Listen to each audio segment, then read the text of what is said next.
Hi everyone, this is Anna from Louisa Automotive, and we are completing the final section.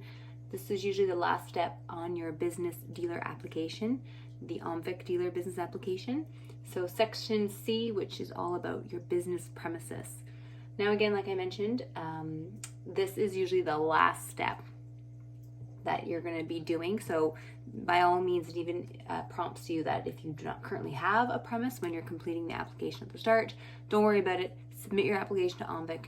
When an OMVIC rep comes and approves, the first part of your application, then they'll say, okay, go ahead and find a premise, and then you can go ahead and do your location searching and making sure that your location is compliant with OMVIC. So yeah, if this video is what you're looking for, early thumbs up's appreciated, and don't forget to subscribe. Let's get into it. We're gonna get right into it. So, like I said, this is when OMVIC gives you the go-ahead that you're ready to get your location, then by all means you do so.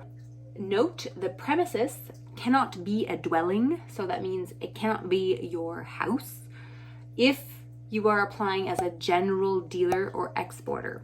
So for all you people trying to get an export license, no, you cannot use your house as your business address. And if you're going to be obviously a used car dealer, well, you wouldn't want to do that anyways. You need a lot to store your cars.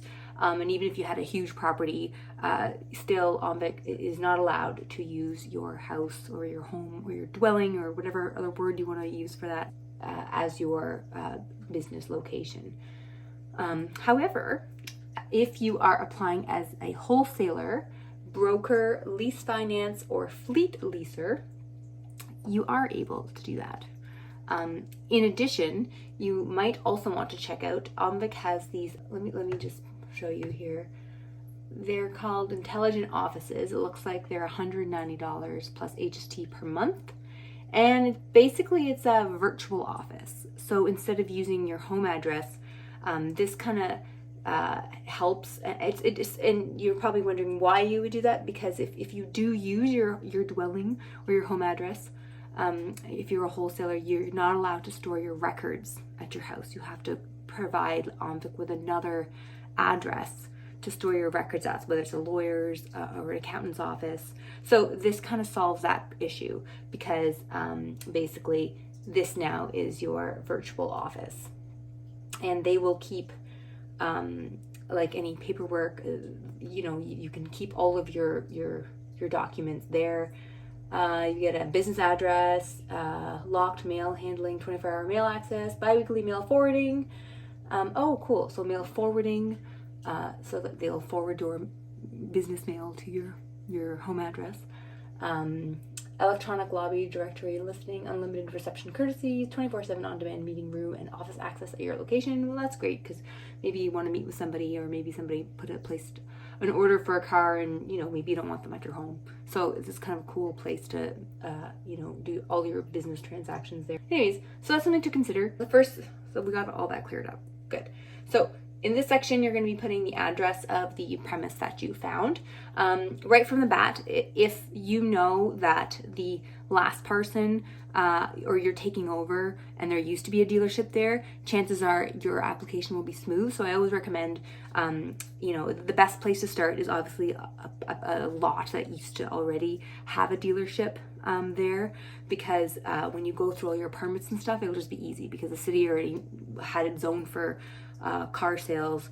So the first step is just to go in Kijiji and look for OMVIC. You can even put the word in Ontario, since OMVIC's a little regular, obviously you can put OMVIC approved dealer lots for rent, or anyways. So, but yeah, that's always the easiest route. And then it doesn't mean it's impossible. It just means that you're going to have to do a little bit more work to get permits and stuff like that. If you are trying to use a retail space, for example, and trying to sell cars from it, it may take a little longer. But anyways, not to discourage anyone from whatever vision they have, but the easiest, quickest way to get your lot is obviously to take over from a past dealer. And so let's hear it. Number 1, the applicant confirms this proposed location accommodates an exclusive office for the dealership. Yes. Applicant confirms There will be permanent signage at the location for the proposed dealership. So check yes. And yes, we will go through the business application information section to see what the signage requirements are. There are a few requirements. Will this be the only business of any kind operating at the premises? In unit number specified above, yes or no. So just a simple yes or no. If no, please list any other businesses that are at that address. And we'll go into that further on. You can share locations, but there's again some more requirements that you'll have to follow. With respect to the business's premises indicated above, does the applicant own, rent, or lease? So check which one applies to you. And in support of this application, we require you to attach clear copies of the following documentation.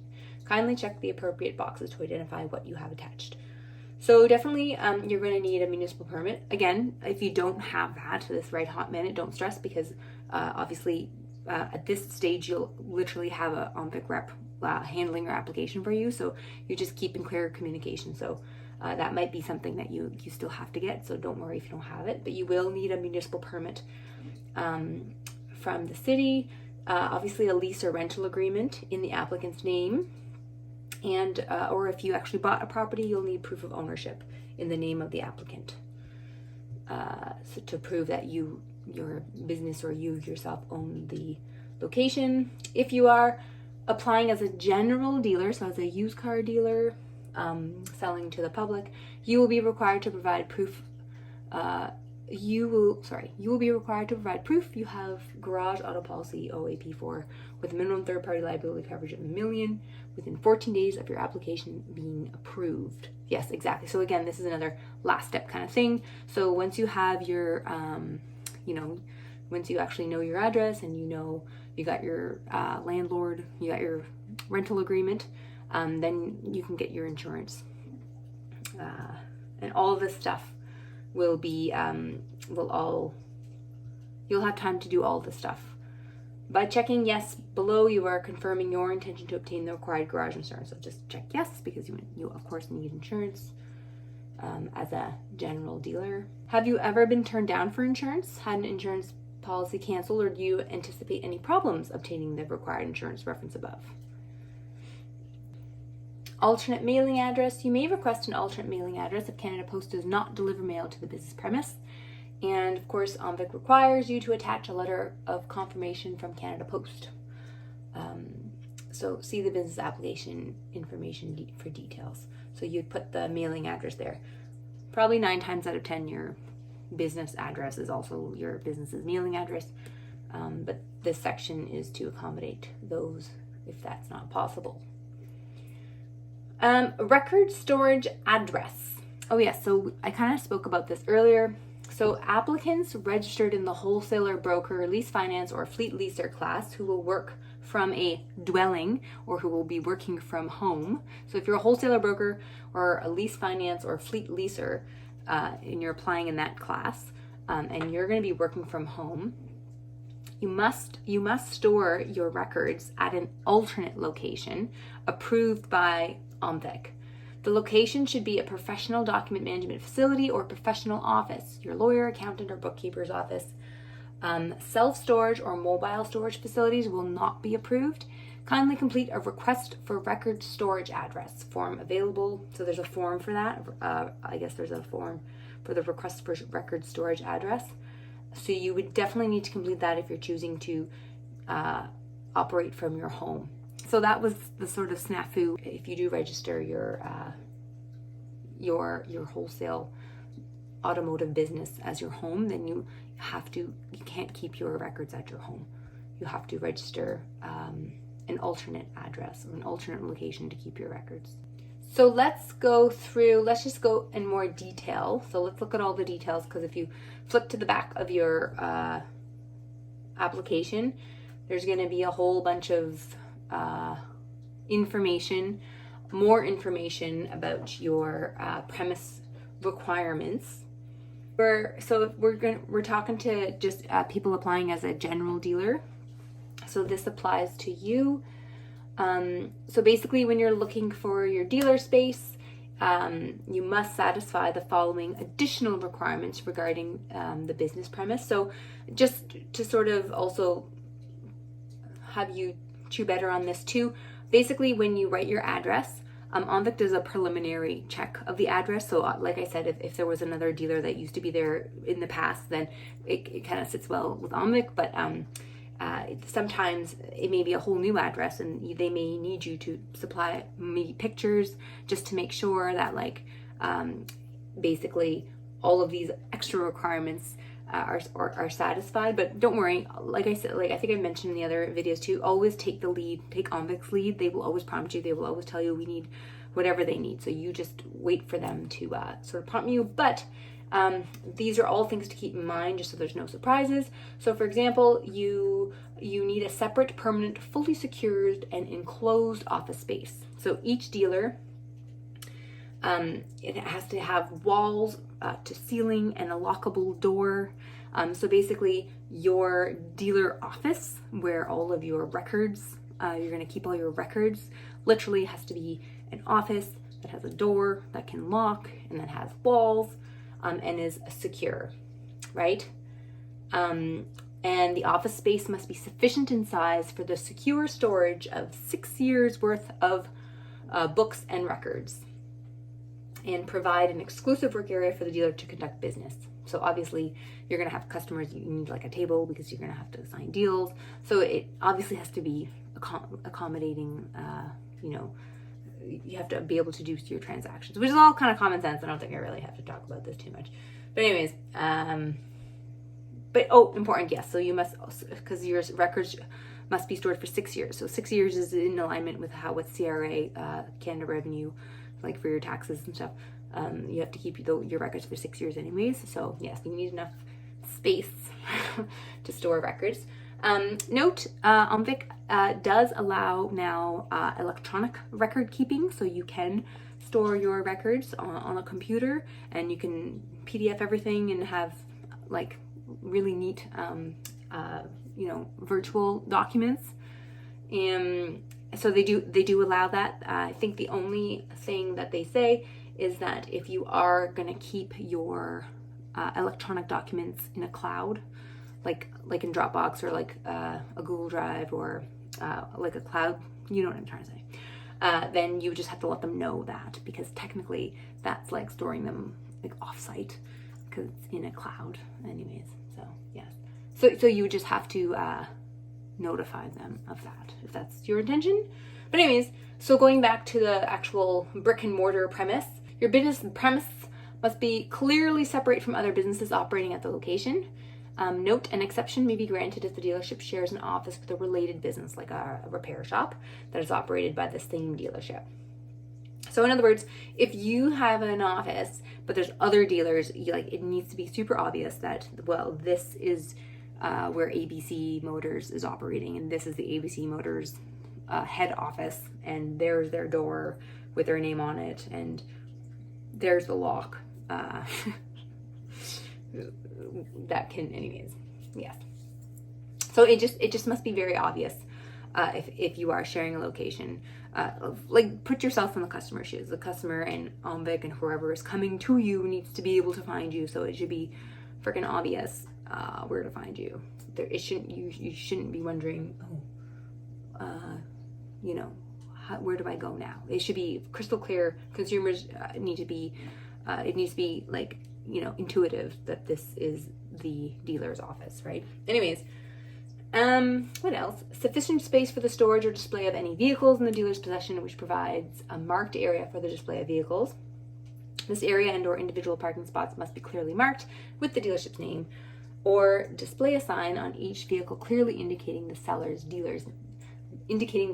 dealer's name. For dealers with no trade name, the legal name can be used. So basically, again, this is just, it should be obvious that where your inventory is, these are the cars for sale. If you are sharing a spot, it should be obvious. Maybe like in the window, you say this is ABC Motors car for sale, and then, or like sometimes dealers have like dealer plates with their dealer name on it, or you can like put a flag. It should be very obvious if you're sharing a dealer space that this is ABC Motors cars, and this is 123 auto cars. You know what I'm saying? So that's what they mean about that. It should be easily accessible and open to the public, or able to be reached at a clearly posted phone number during normal business hours, or at times that are clearly posted for the public to see. I think that's self-explanatory. Have a premise lease with a minimum term of 6 months. The lease must permit the sale / inventory of vehicles and provide unrestricted access to the premises by the dealer. Right. So when you're looking for a place and you're ready to sign, if you are renting and you're ready to sign a lease, make sure that the lease is a minimum of 6 months. That's as per OMVIC. It shouldn't be any shorter than that. I don't think you'd really want it shorter anyways, because like you plan to be there. So make sure it's at least 6 months.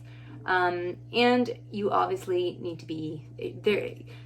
If you do your lease, usually the landlord, I mean, you can use an agent if you want, just to protect it if you don't want to think about like all the jibber jabber, but usually the landlord will have a proper lease, because, you know, it's not like a rental lease where like everybody's renting out their basement and you don't know who you're going to rent from. Like usually commercial leases, you know, it's like business, right? So usually the landlord will provide like a really good detailed lease, and you should have a clause in there that obviously that this is conditional upon OMVIC's approval of the location. So obviously, you know, you don't want to be committing to 6 months and, you know, OMVIC, you know, doesn't approve the location. So if you must sign a lease and OMVIC still hasn't approved, just to show your intention that you're serious and you really do want to rent this, but it's not up to you. It's OMVIC has to approve the location. Make sure that you have something in there that, you know, this offer to lease is conditional upon, you know, OMVIC's approval of my business dealer application, right? What else? Okay, where was I? So have evidence of compliance with the compulsory automobile, right? So a statement of insurance. So at some point you're going to need to get insurance, like for your premise as well. So that will all come at later stages. Address, terms, street type, right? Let's see what else is good to know. This is good. This is good information. Business address. So it kind of gives a rundown of exactly, like I was saying, that the applicant, you're not required to provide a business address or a copy of the permits just yet to start the like we were saying. So maybe this is all redundant because I already talked about this. Yes. So this is good to know. So please note, the applicant must be prepared to set up the dealership within 60 days of receiving notification of approval from OMVIC. So you will, like I said, once everything's fine, they will give you 60 days to make sure you get your municipal permits, to find your location and all that stuff. And again, don't stress too much about the timing, because I know hiccups can come up, but as long as you're always in communication with your OMVIC rep who's repping your application, OMVIC will work with you. So don't get too discouraged. Always just keep communication open. What else? Yes, I think we know. Again, so about dwellings and residents, so they worded this differently this time. So the applicant will not be allowed to operate from a residence unless they are seeking registration in the wholesaler, broker, lease finance, or fleet leaser class. In order to be approved to operate the wholesaler, broker, lease finance, or fleet leaser class dealership from a residence, the applicant will need to establish an acceptable record storage, right? So we talked about that already. If there's any questions, just drop them in the comments below. Municipal permit.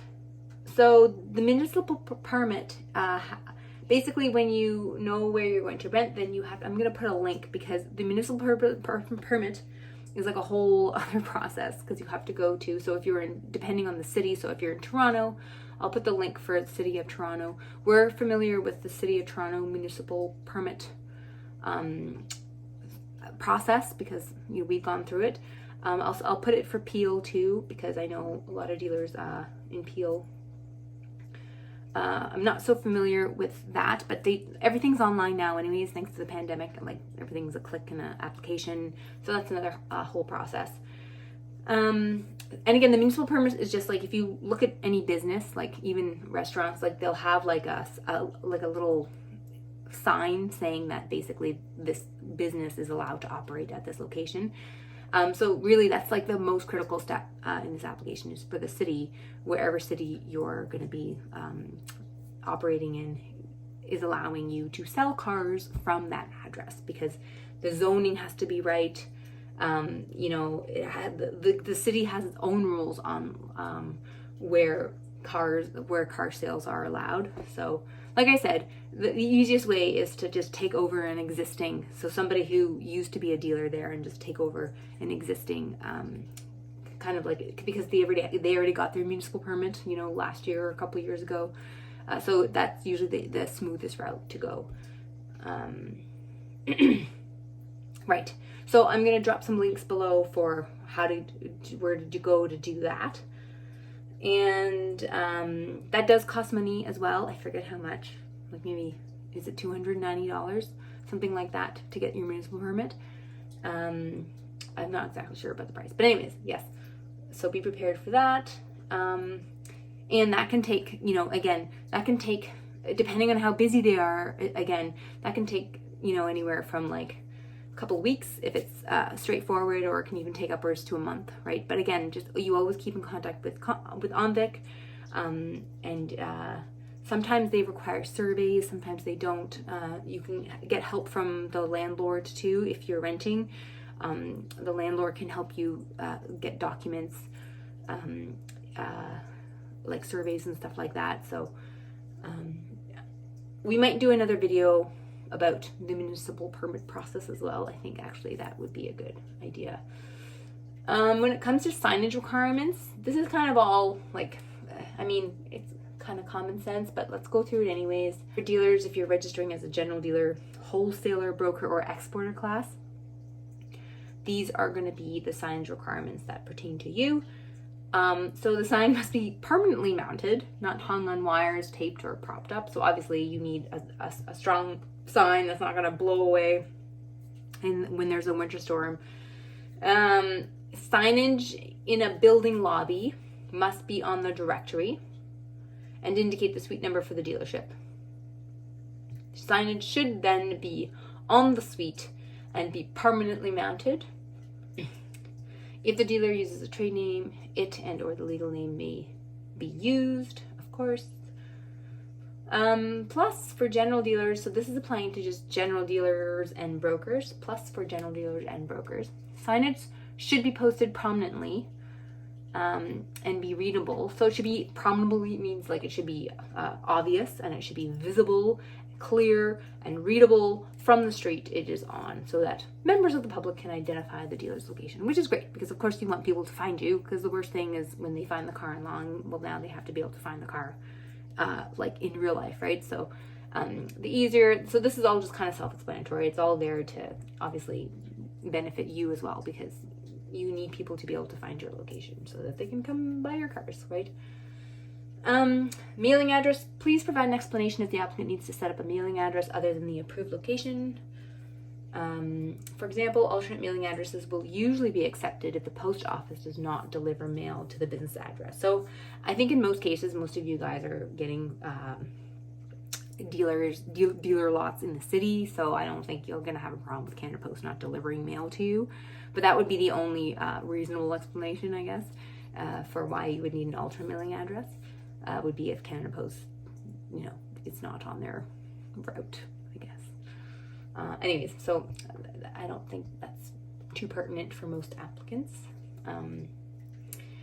However, if the applicant would like to request an alternate mailing address due to a problem with the approved business location, like maybe there's a lack of security and they don't want their business mail going to the address, then they may be required to find another location from which to operate the dealership, which I guess would make sense. So minor details there, not to worry.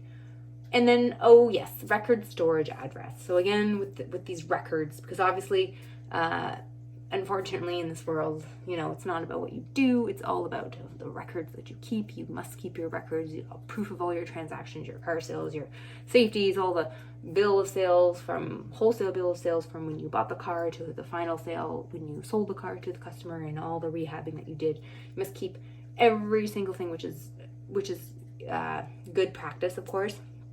And all of that good stuff must be stored basically at the on site, right? So that's why they really stress about making sure you have an office that is able to lock so that your records are safe.